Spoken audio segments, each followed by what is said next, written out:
Orasyon para mabilis matanggap sa trabaho? Paano ito? Alam kong kailangan mo to, kapanalig. Pakinggan maigi, kapanalig ha. Welcome sa ating channel na kung saan marami kang matutunan na kaalaman. Bago tayo magsimula, mag-disclaimer muna tayo para ipagpatuloy ang ating video. Disclaimer, no copyright infringement intended. I do not own the music or some photos on this video. They belong to the rightful owner. Siya nga pala, kapanalig, huwag mong kalimutang i-like, i-share at i-subscribe ang ating channel. Tsaka pakikalembang na rin ng kampana para lagi kang updated sa aking video i-upload. Bago magsimula, panoorin nyo muna ang video na ito ha.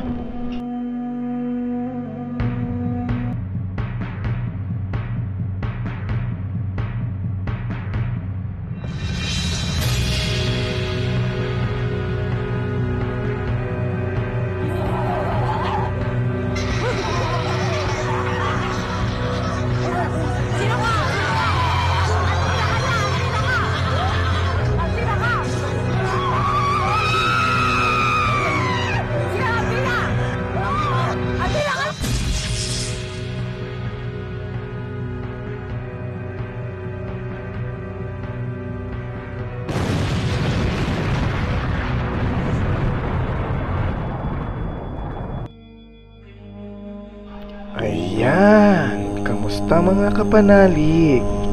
Ang ituturo natin ngayon ay ang orasyon para mabilis kang matanggap sa iyong ina-applyan na trabaho. Siya nga pala, kapanalig, gamitin mo ito sa tamang pagkagamitan ha. Pero bago ang lahat mga kapanalig, magpapakilala muna ako ha.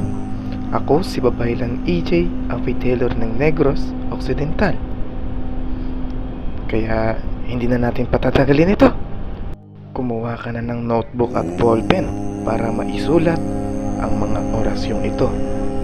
Ito ang orasyon para mabilis matanggap sa ina-applyan na trabaho.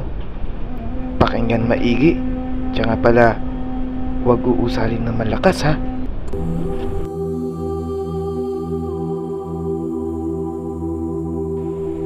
Jesus Tinibrao, Jesus Alcames, Jesus Tucaris, Estampetam, Dignatehum, Pernactim, Perquatim, Tigmaxum, Ecusum Hum. Pagkatapos usalin ng orasyong ito at iihip sa buong katawan bago pumunta sa iyong a-applyan. Sana nakatulong sa inyo yan mga kapanalig ha. Masaya akong nabigyan ko kayo ng aking kaalaman. Ang maipapayo ko lang sa inyo mga kapanalig, gamitin nyo sa tamang paggagamitan ha, para walang balik sa inyo.